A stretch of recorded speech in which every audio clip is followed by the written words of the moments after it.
Hi everyone, my name is Patrick Akil, and for today's episode, we talk about the collaboration between software engineers and UX designers. There's a lot of facets that go into creating a product, but without that collaboration, your product is not going to be the best it can be. I had two guests on today. They were both amazing. Thamar Swart, who's had many lead UX positions and is currently working together with Adidas, as well as Simone de Gijt, software engineer over at Open Value. I'll put the links to their socials in the description below, and with that being said, enjoy the episode. Did you see I saw an article from Airbnb that their employees can work from anywhere, basically, 90 days in one country, and they can hop to a different country. To me sounds amazing. Yeah. To just be able to do that, and everything from your employee side, salary-wise, is going to be steady, right? Wow. Even though you hop, it's probably going to be steady within those regions and your colleagues as well.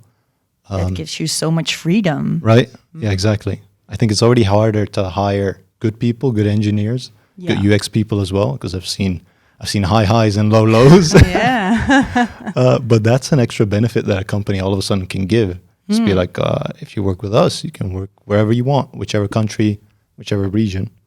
Yeah. I think it's hard to do from a logistical point of view, but still. It is, and time zones and stuff. Yeah, exactly. You still operate within the same team, I guess. Yes. Yeah. But I think companies still are a little bit struggling with the big change we now again face, right? From fully remote to now back to the office. And what you just asked, like, is it enforced? I think like a lot of companies are searching for the right balance and what their employees want, especially because every person is a different person. So a lot of different opinions. Yeah, I don't know. So I've heard companies enforcing it. Apple is one of them. They enforce 3 days at the office, Monday, Tuesday, and Thursday, which I don't know why those days specifically, but apparently Wednesday and Friday, you can work from home. And they are one of the only bigger companies that I've heard is enforcing back to work or back to office, I guess. Back to work. Back to work. Sounds like we're playing around at home. I get that. Cool. So I brought you all here to talk about the user experience within software engineering teams or within organizations as a whole. Because Thamar, are you currently like in a software development team as well? Because you have a UX point of view. Are you a bit more high over? I'm more high over, so I'm the director of a user experience design team.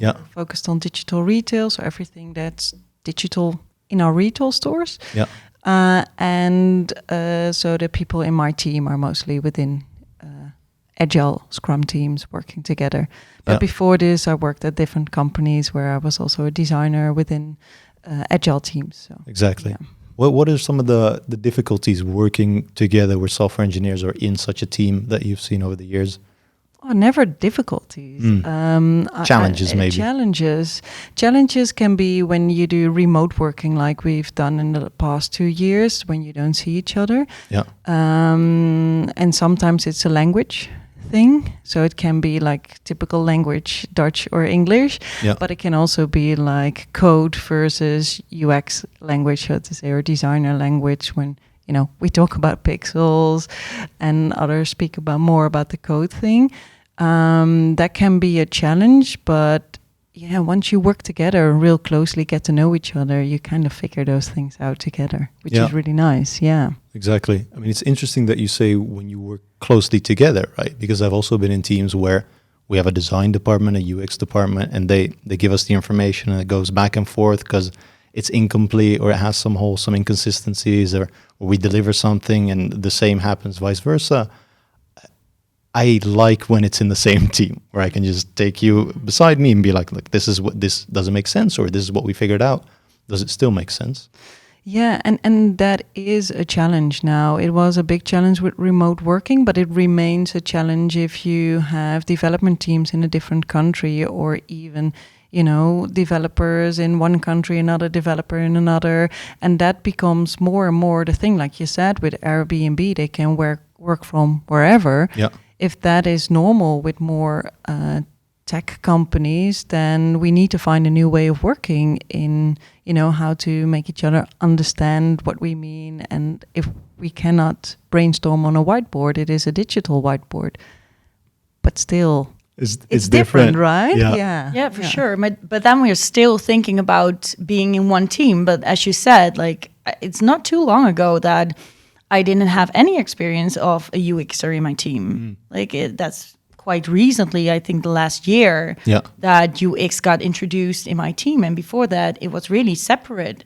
Front end did have like the most communication with UX, but me as a backender, hardly. Yeah. What have you noticed has changed then? Because first it wasn't there, now it's there more now, if I understand it correctly. Yeah, I moved also companies and stuff, but the big change is that you're really part of the process, right? Yeah. You get involved from the very first start, and therefore you have a much more influence on how to figure out the flow together, where you can have some additional benefits in terms of performance or in terms of data usage, stuff like that.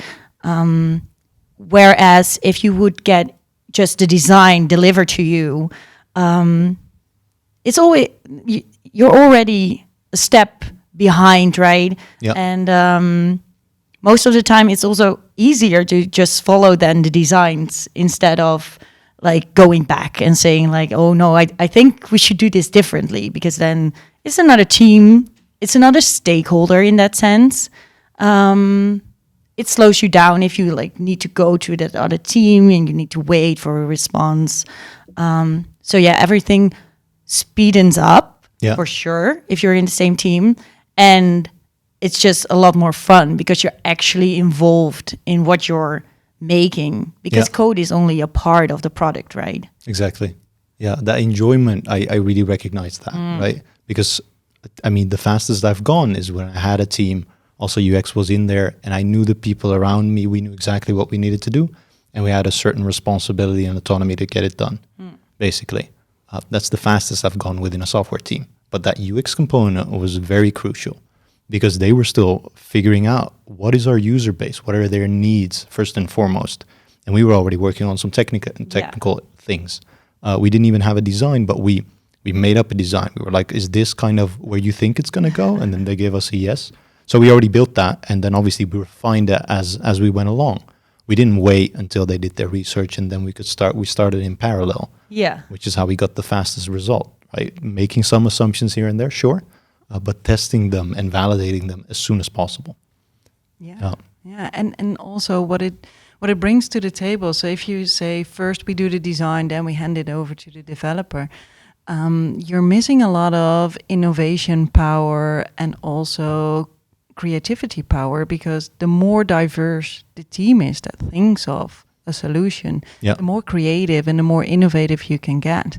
And I think that's the biggest benefit of working together, because for sure everyone will have a different mindset, because I became a designer because I have a different way of working with my brain than you as a developer, you as a backend developer. And that brings the diversity to the table that just gives a lot of innovation and creative ideas that we need and we want, right? Because we want to be different than our competitors. So working in that way, working together is actually critical for the business as well, which sometimes we forget. And especially with, the remote working, we kind of sometimes fall back into waterfall again if we start off with new teams. Because everybody's like, hey, what's expected of me? And should I work like this? Should I work like that? And let's just work together and get creative. But I think it's hard if you come from a background where it was always design first and then you cooperate.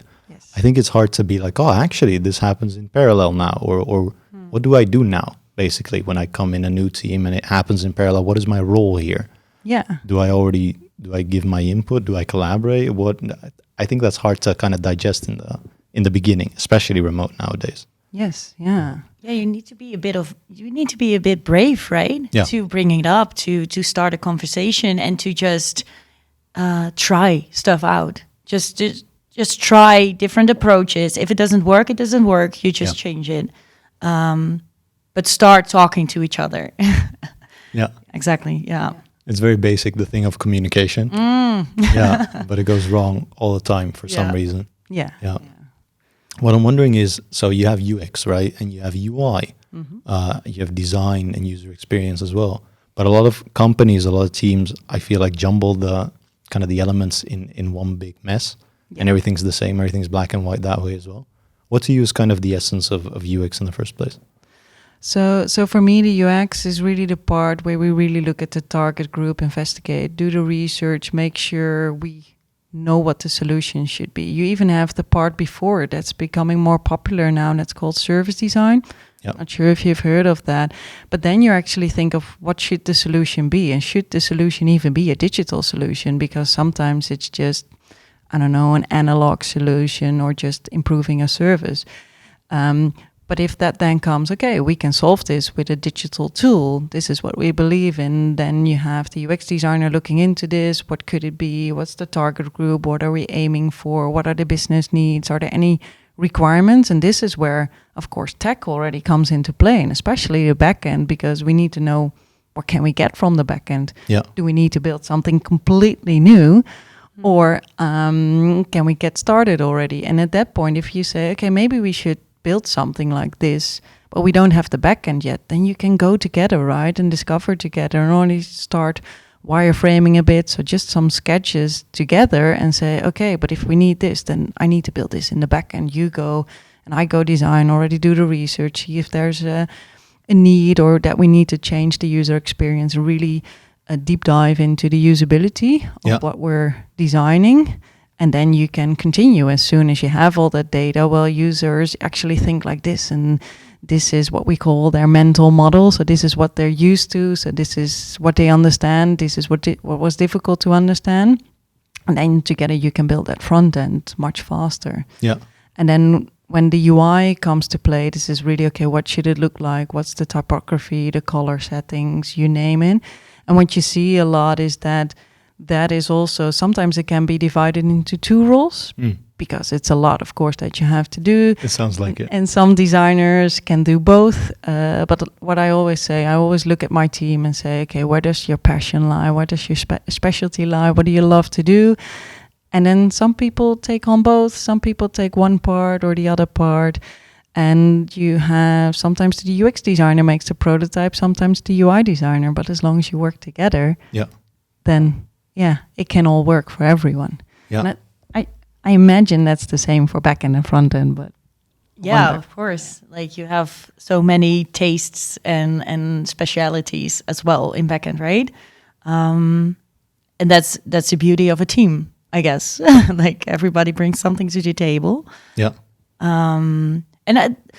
That's also because what we're talking about today is really also about a mindset, right? It's about wanting to be involved in that end solution, want to know what a user requires, even if that user is just a system. But you want to have people that don't mind also looking at the big picture.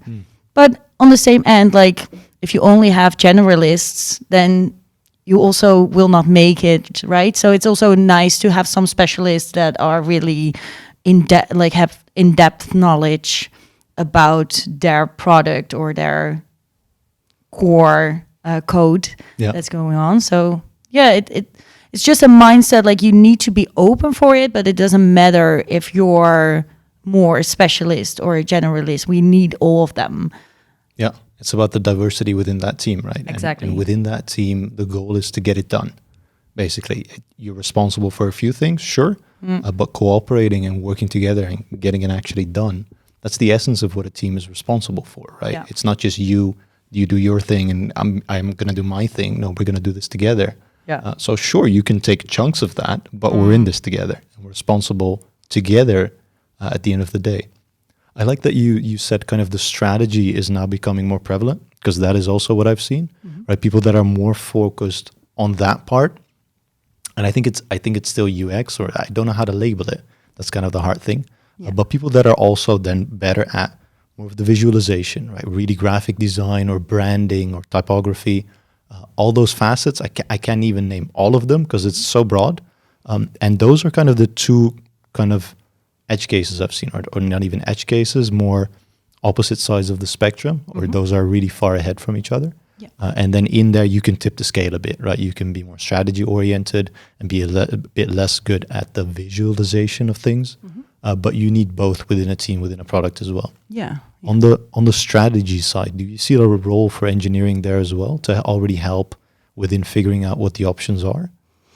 Yeah, definitely. We can do that because, like I said, the more diverse mindset you bring to the table, the more ideas you will get.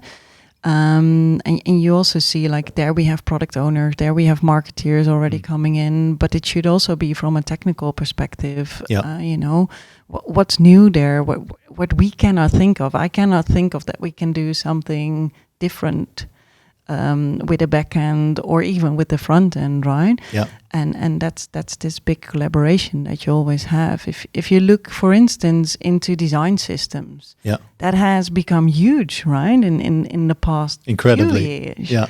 But that is, where did it come from? Did it come from design? Did it come from tech? I have no idea. Someone came with this great idea, made it, and you have these atoms and all these kind of things.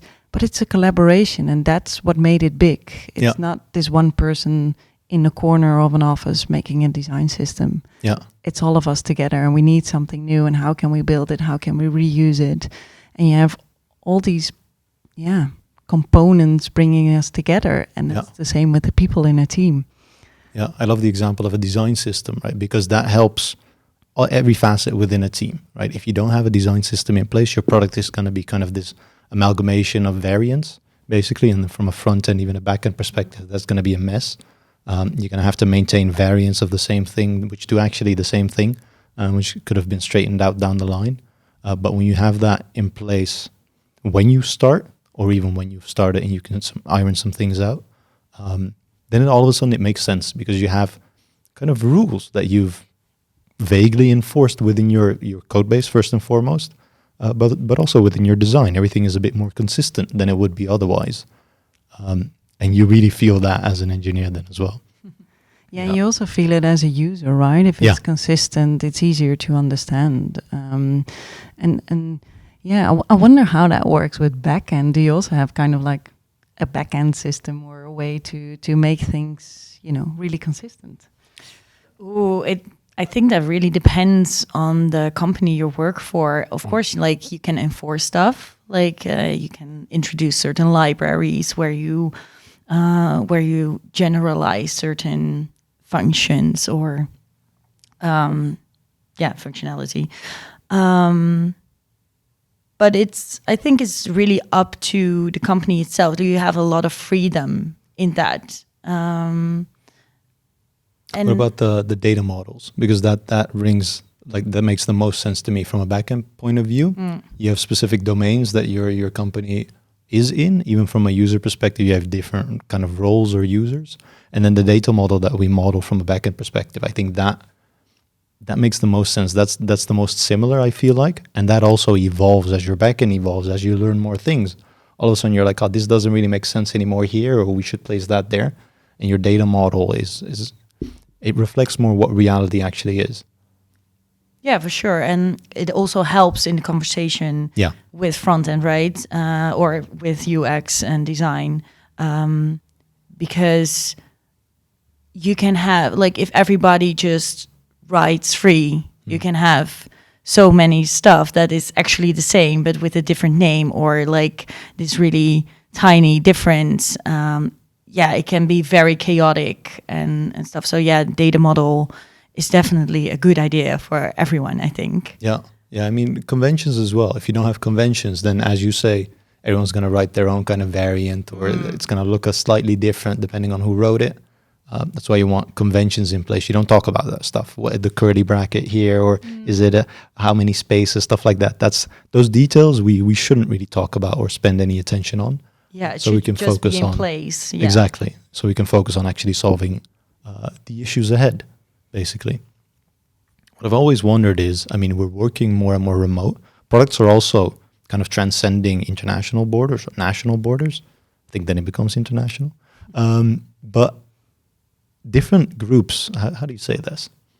Different countries have different user groups and they have different needs.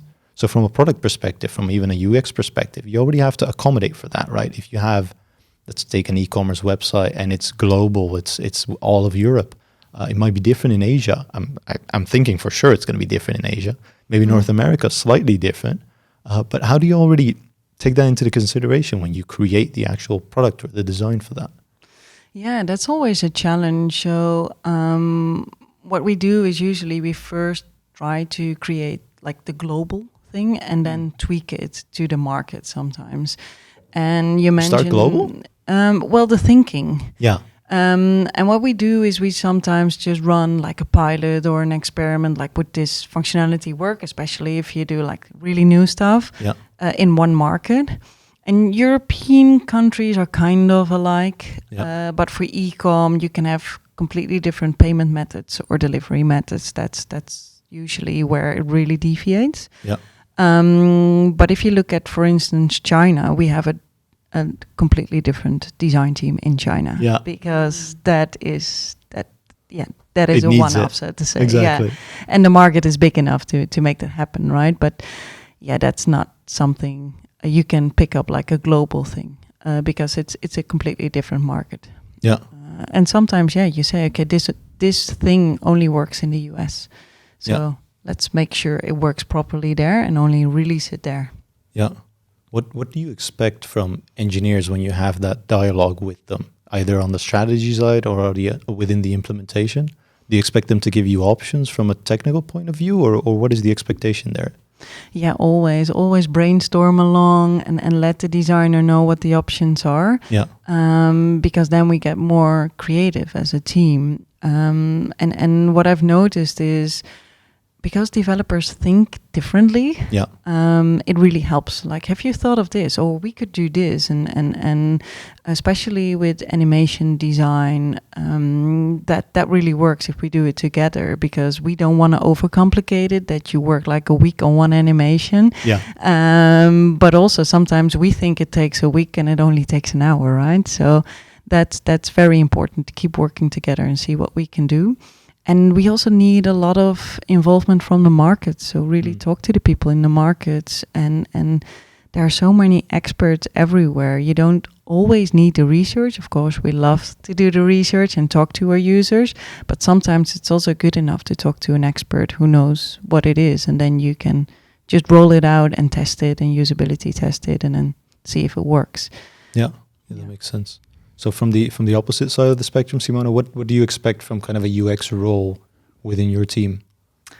I really expect them to help us understand where a user is coming from. So what was his journey before he actually calls that single endpoint that we're facilitating, right? Yeah.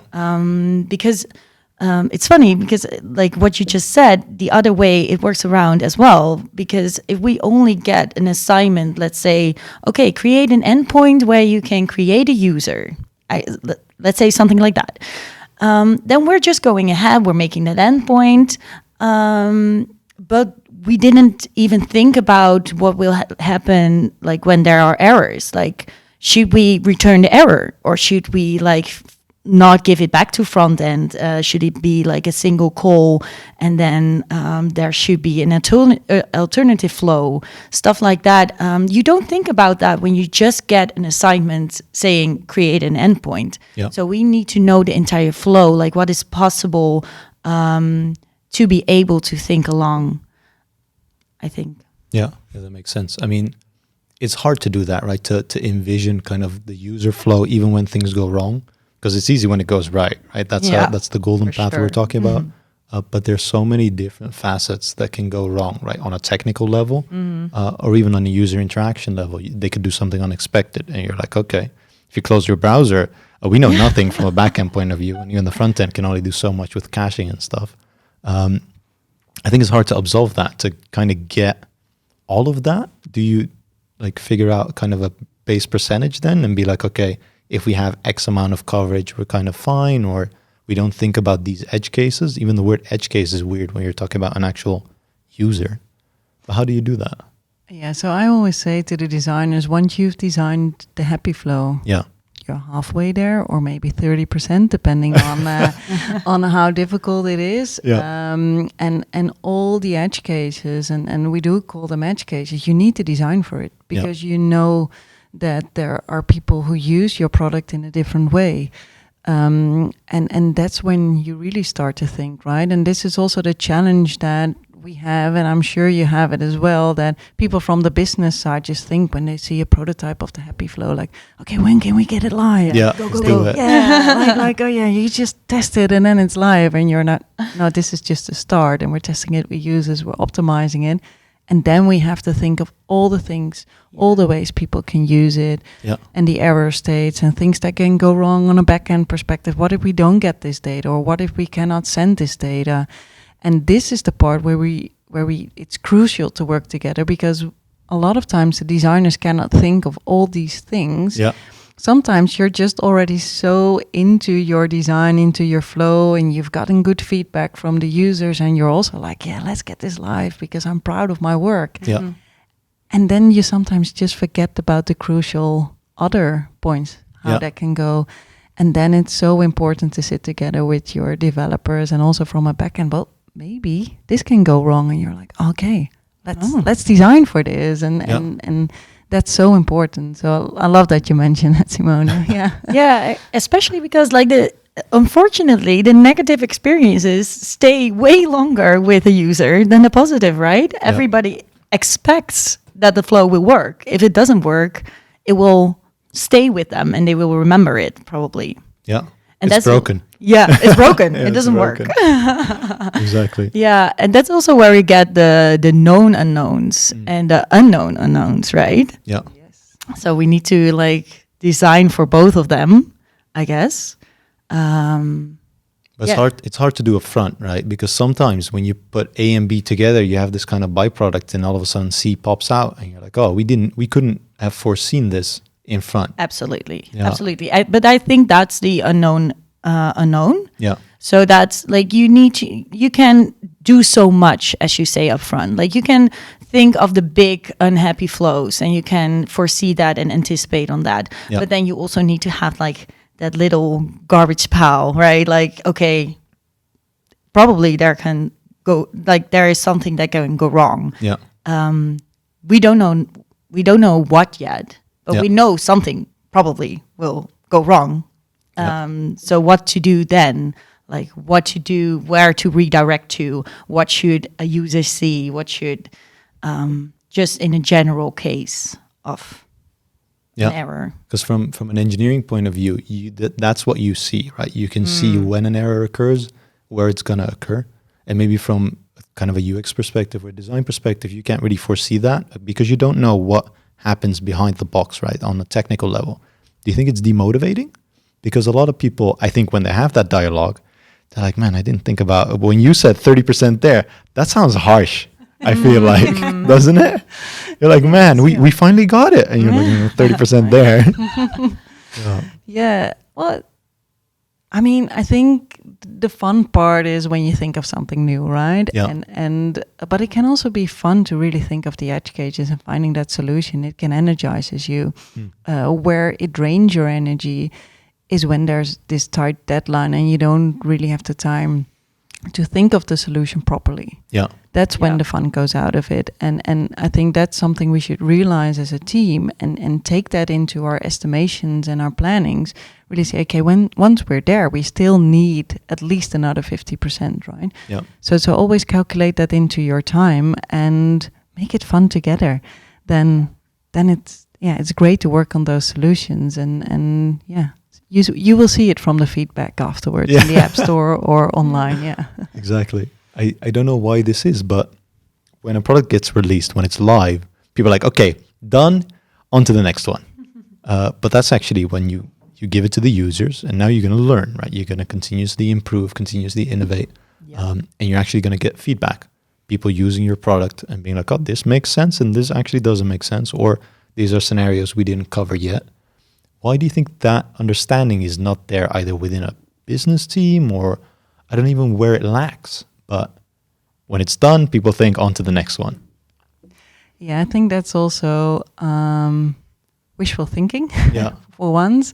And the other one is that we're also pushed, from a strategic, but also from more an organizational side, you're pushed to constantly delivering. And you have organization where the check mark is set on delivery, but the check mark is not set on users love to use it. Yeah. And I think that's where, as an organization, you can make that switch. And you see more organizations are making that switch, but it takes time. It also takes time for people in the business to not only look at the numbers anymore. It's not only in the numbers, but it's also in the service. So sometimes you can say, oh, if you don't make the sales on an e-com website, well, maybe those people are triggered. They looked at it and then buy it in a regular shop. Yeah. Then, the service is still there. And that's, I think, what you also should take a look at from a business perspective. Like, if you give me a really good experience on an e-com, whether that's a website or an app, I'm more likely to then say, hey, I want to interact with that brand, and I see that brand again in the shopping street. So I will walk into that store because it left a very positive emotion with me. Yeah. And whether it's an e-com sale or retail sale, doesn't matter. It shouldn't matter, but I think that's kind of the old way of thinking of a lot of retail organizations. Yeah. I think that the fact that UX and the developers are coming more closely together will help tremendously in this change. Because, like, if you are separated from each other, it's very easy, especially from a backender side, to just think, when design collects some feedback, I will get a new user story. Like, they will come to us, and then we'll manage that. But when you're all together in one team, suddenly you are responsible of catching the feedback, right? Yeah. To really read through it, also to take it into account during the design, because do you actually have feedback in place? Can people give feedback? Where can they give feedback? How do you collect that feedback, and how are you going to move forward from that feedback?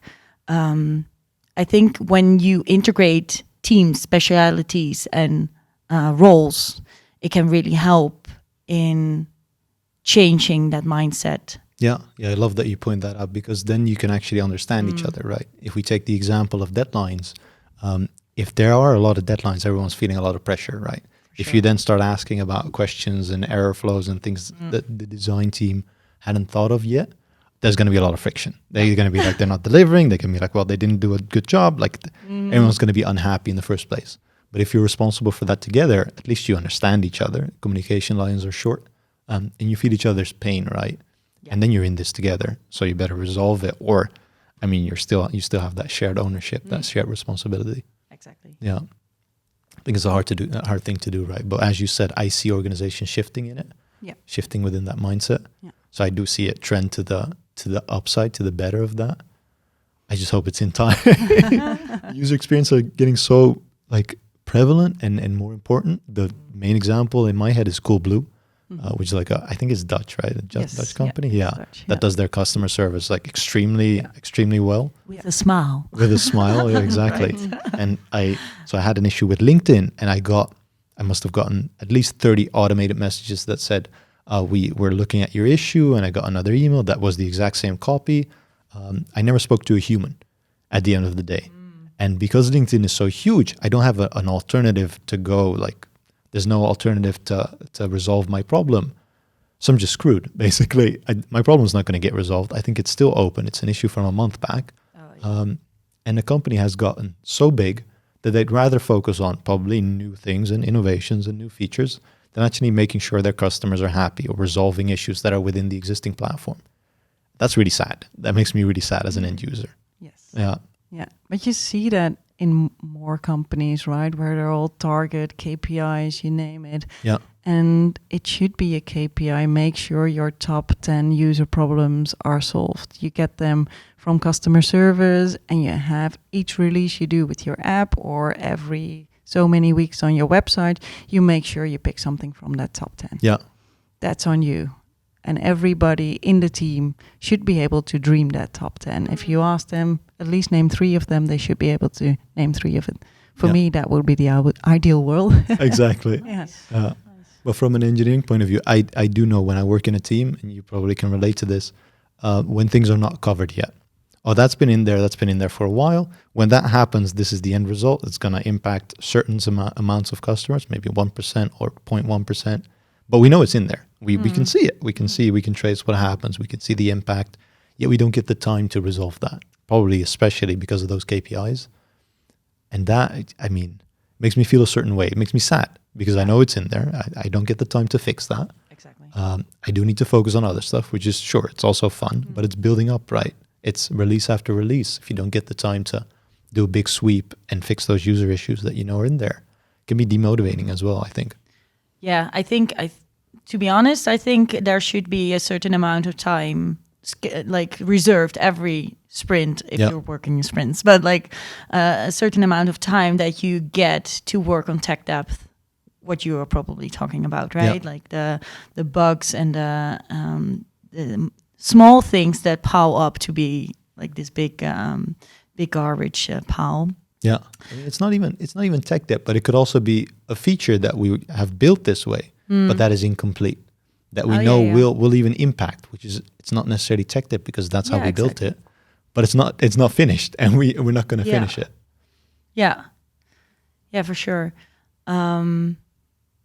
I hope that we're moving to a situation where we get as a team more responsibility and where we are more empowered to make those choices ourselves. Yeah. That we're more empowered to explain how we contribute to the KPIs instead of being forced like, okay, these are the KPIs and we think you should solve them this way. So it should be, these are the KPIs and please think about it, how you are going to contribute to them. Yeah. And maybe you can do that by finishing that feature that you didn't finish yet. Yeah. It needs to be an open dialogue, right? Exactly. Because right now you get something on your plate, you're like, this is it, make it happen. Yeah. And that's, I mean, that's kind of sad as well. Yeah, exactly. And especially with those error flows, I know that it's maybe disappointing if you only designing for an happy flow and that's only 30%, but think about how satisfying it would be if you can actually make the non-happy flows be a very nice user experience as well. Maybe they don't even notice they were in an unhappy flow. That would be perfect, right? Yeah. If they didn't even know. But when you know everything is just tied together by like tie ribs and it's barely hanging on, but it works, then for yourself, for the team, it's not motivating at all. Yeah, exactly. You can only do that for a certain amount of time. Sometimes you need to peak. I'm well aware. And that's okay for till a certain amount of time. Yeah. And then the power needs to flow back to the teams, I guess. Exactly. Exactly. Everyone's reasonable, right? We're all humans. We all want to do this thing together. I mean, that's why you come together as a team in the first place. So everyone's understanding of, okay, we can't do this now, but we're going to do it later. Except when it doesn't happen and you actually, you don't fulfill those promises that you've made. Yeah. When you talked about kind of team autonomy and team responsibility, and that not being the case in some teams, that you just get something and you need to do it. What do you think that is? Why are organizations not letting the team kind of take the reins? Because they are responsible for the technical side, yet they don't get the autonomy or even sometimes the responsibility to fully do so. Yeah. Well, the internet and our technical world is making a very rapid rise, right? Yeah. Companies have worked in this hierarchy for ages. For like, it's such a way of thinking that a boss is deciding the strategy and the vision and just having the best interest for their company and therefore enforcing their way of thinking. I think it's normal that with the rapid uprise of tech that they also need to switch how they think. Like, it's not about they need to realize that they are in a new field, a new playground where they are not anymore on the top of the food chain in that sense, like of knowledge. Yeah. and that takes time. That takes time to realize. It takes time to also find your new place in there. Yeah. Because it's nice to be important, right? It's nice to say like, oh, I think this can be the solution. And it's fine, but it also like it takes time to also trust your people that they are capable of making those decisions, and they are capable and willing to thrive that organization. Yeah, I fully agree. It takes time. I do see it trending towards more ownership, more autonomy, but it's probably hard if you've worked yourself up the corporate ladder. Exactly. And all of a sudden you give away kind of that autonomy that you took hold of, basically. I think it can be hard to do, and to trust other people to do the right thing. If they don't, then it's on you because you're on the top of the food chain, kind of. Yeah. Do you notice that within kind of UX and research as well? Because I can imagine if you say, listen, this is what the research says, and someone has a certain idea of how the world works, that can be a hefty discussion right there.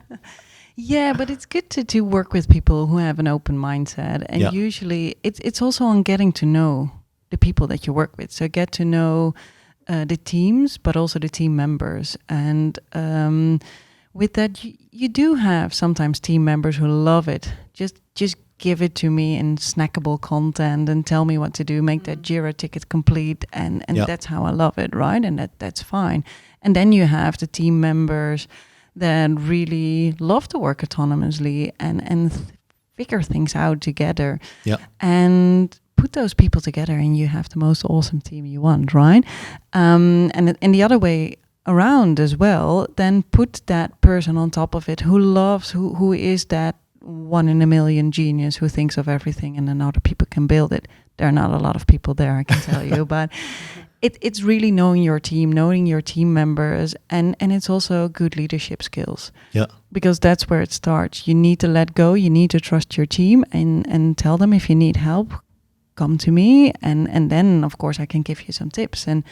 But if you let go as a leader, you'll be amazed with what some people can come up with. Yeah. Don't make the assumption there. Just wait and see what the team will come up with. Because if you already have a solution in mind, you need to have an open mindset or you'll be disappointed because no one thinks alike. And if we have these great mindsets together, then they will come up with an even better solution than you had in your mind. And that's leadership. And that's also for some people learning, right? Because you don't get out of college and you become a leader. No, you work your way up. And that is the part of working your way up, is just letting go, trusting your team members and learn from each other and be surprised. Yeah, I really like that. Yeah. Can I contribute to that? Yeah, absolutely. When you were talking, I realized like we both were really talking as well about the leaders, right? About trusting them or that they should trust us. But there's also, I think, a job for the team members themselves. Like we can push back sometimes a little bit, help the leaders, tell them like, okay, I envision this. And if you would let me a little bit free, I could do that for you. Yeah. And I think when I look around, we also tend sometimes to just let it go, just like let it be. But I think if you're not happy and if you're having the idea that you have ideas that could contribute to the company, you should go for it. You should step up and start a conversation, push a little bit back. Most of the time, leaders will appreciate it, in my experience. Yeah, I mean, it shows that you care, right? Otherwise, you wouldn't do that. If you just take everything as it is and you execute, I think you care less than when you disagree with someone and you're like, this is actually how I feel. This is what I think we should do because this is what I think is right. Right? You can be right or wrong. It could be in discussion and you can get shot down. But at least if that discussion is there and if people are open to receiving that communication and the dialogue, I think that's the best environment, right? Because then you can make use, as you say, of the diversity within the team. More brains figure out better ideas as the end result. But there needs to be that psychological safety to do so. Otherwise, no one's going to speak up. You're going to say, yes, boss, and you're going to execute. And things going to fall over like you probably thought. I love the way that it's trending because I feel like more and more leaders are aware of letting go, letting the people that they hire for their skills actually use their skills and make use of those and figuring out the best ideas together. And I think it's trending towards the right thing. But if it's not there, I fully agree with you that you should make it an open dialogue, right? It's not going to happen overnight. If it's not there, try it. Try it as many times as you feel is right. And otherwise, that's not a good place for you, maybe. Yeah, that's the hard thing. Cool. Is there anything one still thing wanted to touch on? of what is very important, what I see always drives people and drives happiness is like this creators time, or however you want to call it, hackathons, you name it. Yeah. That's what drives people, and do it more often. And it will not only create a tremendous amount of ideas, but also a lot of happiness with the teams. And there, people will work together. Hey, I have an idea. Oh, I would love to work with you. And then like new teams exist kind of organically. And I can really say to everyone, at least twice a year, make sure you have a couple of days of hackathon. Yeah, absolutely. Cool. Yeah, I think we can all agree that happy people make better end results, basically make better products. Definitely. Yeah, it doesn't matter what your speciality is or what you're actually doing. If you're happy, the end result is going to be better because of it. So all those little things that contribute to happiness, why not? That's the reason. Yeah, and if you feel now like you're listening and you're thinking, maybe I should speak up, always do it. And if then your manager doesn't listen, that's a different thing, right? But always speak up, always say what's your passion? What do you love to work on? What can you do? I mean, we cannot always work on the things that we love to work on, but at least we can say, hey, we have now this new project. Maybe this person, because I know as a leader that this person is in my team, they would love to work on this type of project. Yeah. So always let people know and invest in your personal development and discuss that with your manager, because, hey, what can go wrong? Nothing, right? Exactly. The only thing you're going to have is a dialogue, and you're going to understand each other better. Yes. Yeah. Cool. Let's round it off there then. Thank you, girls, for joining me today. Thank you for having us. Yeah. If you're still listening, let us know in the comment section what you thought about this episode. I'll put the links to everyone's socials in the description below. With that being said, see you on the next one.